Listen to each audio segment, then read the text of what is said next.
Hi పిల్లలు, ఈరోజు ఇంకో కొత్త స్టోరీ గురించి తెలుసుకుందామా? అంతకన్నా ముందుగా పిఆర్ఆర్ టీవీ ఛానల్ని సబ్స్క్రైబ్ చేసుకోండి. ఇప్పుడు కథలోకి వెళ్ళిపోదామా? ఒకప్పుడు ఒక అందమైన ఊరు ఉండేది. ఆ ఊరిలో వాళ్ళందరూ కలిసిమెలిసి ఆనందంగా జీవించేవాళ్ళు. కానీ ఆ ఊరిలో సోమలింగం అనే ఒక మహాబద్ధకుడు ఉండేవాడు. అతని రోజు దినచర్య ఏంటి అంటే ఊరికే పడుకోవడం, లేదు అంటే తినడం. ఎప్పుడు పడుకుంటూ తింటూ ఉండేవాడు. ఏ పని చేసేవాడు కాదు. ఊరికే పడుకొని తనకి నచ్చిందల్లా తినుకుంటూ ఉండేవాడు. కానీ సోమలింగానికి ఒక దరిద్రపు అలవాటు ఉండేది. ఊరిలో అందరి విషయాలు తెలుసుకునే కుతూహలం ఎక్కువగా ఉండేది. ఎవరేం చేస్తున్నారా ఏంటా అని తెలుసుకుంటూ ఉండేవాడు. ఒకరోజు సోమలింగం టౌన్కి వెళ్ళినప్పుడు ఒక పక్షుల దుకాణం చూశాడు. అక్కడున్న పక్షుల యజమాని, రండి బాబు, చాలా అందమైన పక్షులు ఉన్నాయి, తీసుకోండి అని చెప్తాడు.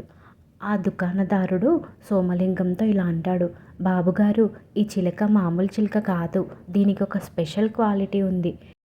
దీనికి ఊరిలో ఎవరి పేరైనా చెప్పి వాళ్ళు ఏం చేస్తున్నారని అడిగితే వెంటనే వాళ్ళు ఇంట్లో ఏం మాట్లాడుకుంటున్నారో ఏం చేస్తున్నారో కరెక్ట్గా చెప్పేస్తుంది. సోమలింగం కళ్ళు మెరిసిపోయాయి. అబ్బా, నాలాంటి సోమరిపోతుకి ఇంతకంటే ఏం కావాలి?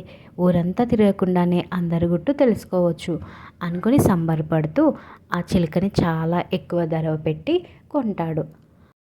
ఆ చిలుకని కొనుక్కొని ఇంటికి వెళ్తాడు. ఇంటికి రాగానే ఈ చిలుక పనిచేస్తుందా లేదా అని అనుకుంటాడు.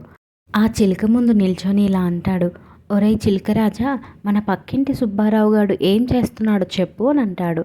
చిలుక తన తలని అటు ఇటు తిప్పి గొంతు సవరించుకొని ఇలా అంటుంది, సుబ్బారావు వాళ్ళ ఆవిడ చేసిన ఉప్మా నచ్చగా డస్ట్బిన్లో పారేసి హోటల్ నుండి బిర్యానీ తెచ్చుకొని దొంగచాటుగా తింటున్నాడు బాబు అని చెప్తాడు. సోమలింగం షాక్ అయిపోయి, అవునా, నిజమా, అలా చేస్తున్నాడా? వెంటనే సుబ్బారావు ఇంటి ముందరికి వెళ్ళి సుబ్బారావుకి కనిపించకుండా దొంగచాటును చూస్తాడు. అప్పుడు సుబ్బారావు గాబరగా బిర్యానీ లాగించేస్తాడు. సోమలింగానికి చిలుక మీద నమ్మకం కుదిరింది. ఇక ఆ రోజు నుంచి ఊర్లో ఎవరి మీద డౌట్ వచ్చినా చిలుకనే అనడం మొదలుపెట్టాడు. ఊరి విశేషాలన్నీ ఇంట్లోనే కూర్చొని తెలుసుకుంటూ తెగ ఎంజాయ్ చేస్తూ ఉండేవాడు.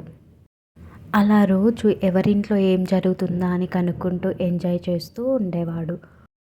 కొన్ని రోజుల తర్వాత సోమలింగానికి ఒక వింత ఆలోచన వచ్చింది. అసలు నేను ఇంట్లోనే లేనప్పుడు నా భార్య కనకదుర్గం ఏం చేస్తుందో చూద్దాం అనుకుంటాడు. ఒకరోజు ఉదయం తను బయటకు వెళ్తున్నట్టు నాటకం ఆడి తలుపు తీసి బయటకు నిలబడ్డాడు.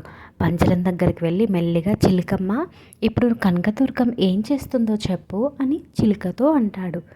చిలుక కాసేపు కళ్ళు మూసుకొని ఆలోచించి సీరియస్గా వాయిస్తో ఇలా అంటుంది, నీ భార్య కనకదుర్గ హాల్లో కూర్చొని ఒక అందమైన స్మార్ట్ కుర్రాడితో చాలా క్లోజ్గా మాట్లాడుతుంది తెలుసా నీకు అని అంటుంది. అది వినడమే ఆలస్యం. సోమలింగానికి బీపీ ఆకాశానికి లేచి కోపంతో ఊగిపోతూ, ఏంటి, నా ఇంట్లోనేనా, ఎవడాడు, వాడిని ఈరోజు నరికేస్తా అంటూ ఇంట్లోకి కత్తి పట్టుకొని వెళ్తాడు. హాల్లోకి వెళ్ళి చూసేసరికి అక్కడ కనకదుర్గ ఒక్కతే కూర్చొని టీవీ చూస్తూ ఉంటుంది. ఇంకా ఎవరూ లేరు. సోమలింగం గందరగోళంలో పడ్డాడు.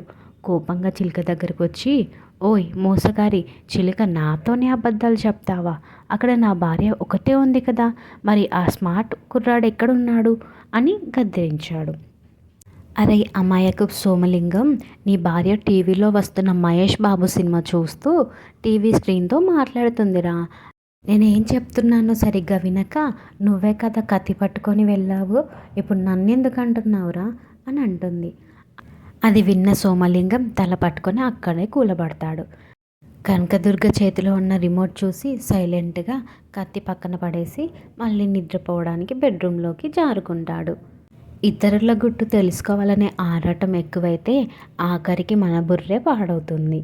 అర్థమైందా పిల్లలు? అందుకే ఎవరి గురించి ఎక్కువగా పట్టించుకోకూడదు. పిల్లలు, ఈ స్టోరీ మీకు నచ్చిందా? నచ్చితే బిఆర్ఆర్ టీవీ ఛానల్ని సబ్స్క్రైబ్ చేసుకోండి.